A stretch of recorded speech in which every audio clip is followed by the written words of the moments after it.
ची बातमी आपण पाहतो आहोत।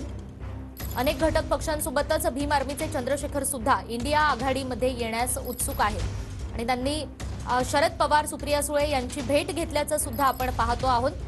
भीम आर्मीचे चंद्रशेखर सुद्धा इंडिया आघाडीमध्ये सहभागी होऊ शकतात।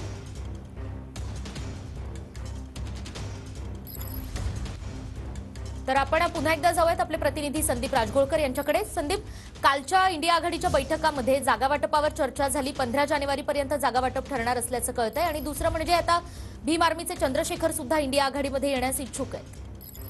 अगदी बरोबर आहे। इंडिया आघाडीची बैठक राजधानी दिल्लीमध्ये होत असताना निकिता भीम आर्मीचे जे ज्यांना प्रमुख समजलं जातं ते चंद्रशेखर यांनी शरद पवार यांची भेट घेतलेली आहे राजधानी दिल्लीमध्ये आणि ते देखील इंडिया आघाडीमध्ये येण्यासाठी उत्सुक आहेत। त्यामुळे उत्तर भारतातली ताकद इंडिया आघाडीला मिळू शकते। दुसरं महत्त्वाचं येत्या 15 जानेवारी जागा वाटपाचा फॉर्म्युला निश्चित करण्याचं ठरलेलं आहे, कारण मार्च महिन्याच्या पहिल्या आठवड्यामध्ये निवडणुका लागू शकतात अशी शक्यता सध्या वर्तवली जाते। त्यानुसार सगळ्याच राजकीय पक्षांनी तयारी सुरू केली आहे आणि आज एक महत्त्वाची बैठक होणार आहे। सीताराम येचुरी, राहुल गांधी यांनी मल्लिकार्जुन खरगे इंडिया आघाडीच्या यापूर्वीच्या सभा झाली ज्या शहरामध्ये होणार आहे त्याचं नियोजन केलं जाणार आहे आणि प्राथमिक आराखडा जो आहे तो तयार केला जाणार आहे। आपण 15 जानेवारी पूर्वी जागा वाटप झालं पाहिजे यासाठी सगळेच राजकीय पक्ष काल देखील आग्रही होते आणि त्यानुसार आता इंडिया आघाडीचे नेते हे कामाला लागलेले आहेत। अगदी संदीप, जाणून घेत राहूया सगळ्या संदर्भात अधिक सविस्तरपणे। तुर्तास धन्यवाद।